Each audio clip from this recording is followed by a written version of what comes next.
Now they have their own reality show, and the in-laws are along for the ride.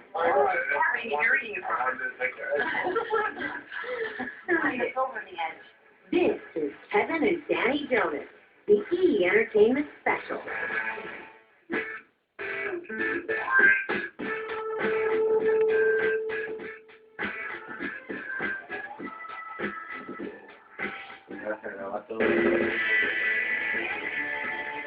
Spring 2007, Kevin Jonas and his brothers Nick and Joe were not exactly household names. They've been working really hard for a while, and it was just starting to really take off. Most people at that time did not know the Jonas Brothers, individually or collectively. First it was me as a solo artist, and then I wrote a song with my brothers, and it became a group record. It was another label with Columbia. We had then been let go from them. We were pretty bummed out when we got dropped from Columbia. We left with our masters and took everything with us and decided, all right, let's go and do something else. One opportunity came along, and we got signed with Hollywood Records. We just went to LA, and we were like, let's go try this out. And we released our first single called Year 3000. That song kind of triggered something.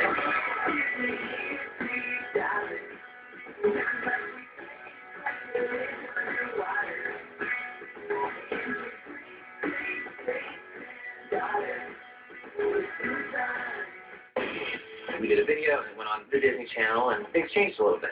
We went from playing a little rock and roll venue in New Jersey of like 500 to about 2,000 people. And then we realized, wow, what a difference. Jonas Brothers had the look, they had the vocal talent, but also they had the chops on the instruments to be able to play and be a real band. And they wrote and produced a lot of their own music.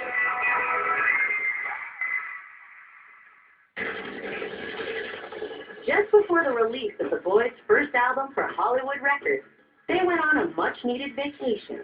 In May 2007, we decided as a family that it was important that we take a break. It was an emotional time. We didn't know if the band was going to continue. Nick had just been diagnosed with diabetes. A lot of things happened that really affected us as a family. Took a family vacation down to the Bahamas. So it was a time that we needed to sort of clear our heads and just get inspired again. We were at the Atlantis in the Bahamas, which is a very special place for us. Meanwhile, 19-year-old Danielle DeLisa and her family were on their way to the same resort. We were on a plane to the Bahamas, and I bought one of those, like, Teen Bop magazines or whatever. My older sister was, like, looking over her shoulder and, like, oh, who are those boys? It was the Jonas Brothers. And I actually looked at Kevin, and I was like, oh, they're kind of cute, you know? After the DeLisas arrived at the hotel, Danny's sister Katie spotted the Jonas Brothers and asked the boys to pose for a photo. It was very surreal. They saw me get excited, and they also saw my sister. She was just beautiful. So I was like, wow. I didn't say anything to her, but of course Joe did. Joe actually told me to come into the photo, like, oh, do you want to come and take a picture of this kid? I'm like, all right, whatever. Let's just take it.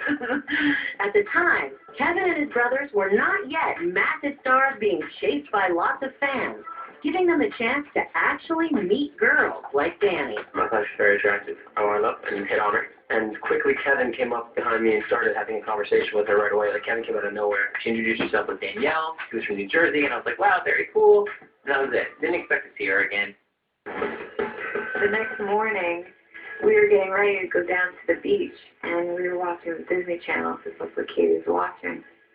And the music video for their song was on, and she's like, there they are again, see, like, they're really on TV. And I was like, okay, let's go to the beach. It was our last day of vacation. I walked down the beach, and this girl in this beautiful black bathing suit walks by with this flower in her hair. I thought, like, she carried herself in a great way, and it just impressed me. And then I see who it is, and it's Danielle. And I believe that it was meant to be. All of a sudden, I hear my name, and I'm like, who knows me here, you know? So I turn around, and it's him, and he remembered my name, and he asked if he could join us on the slide. And I was like, oh, sure.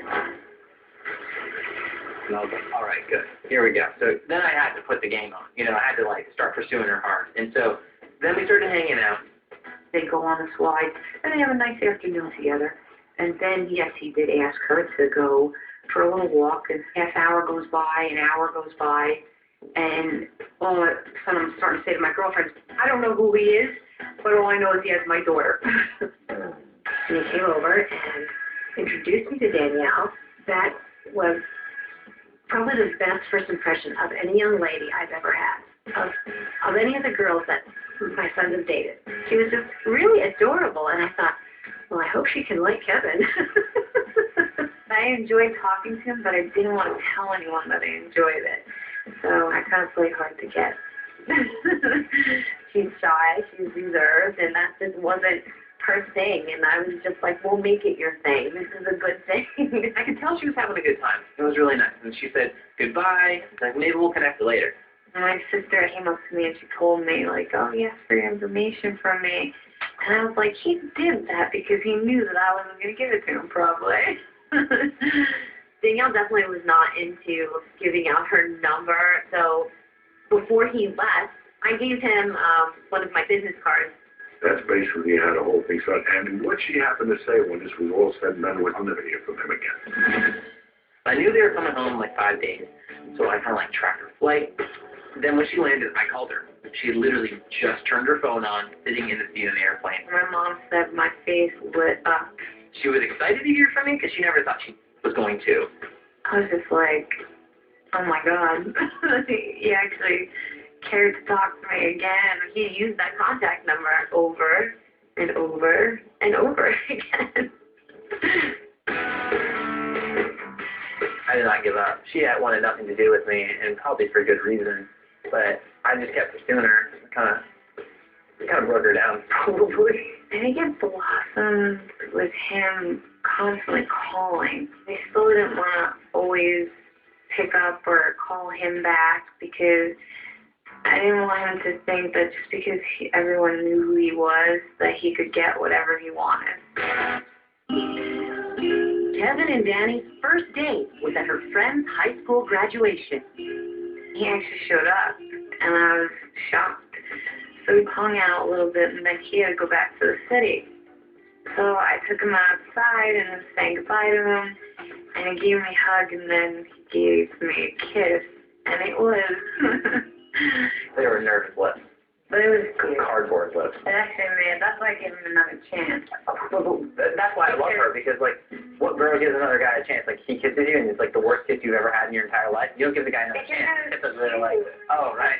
See you later. It was cute, but he was nervous. Coming up. There were many nights where she would cry, and I thought that's a horrible way to go to school. And later. You look just like a freaking princess.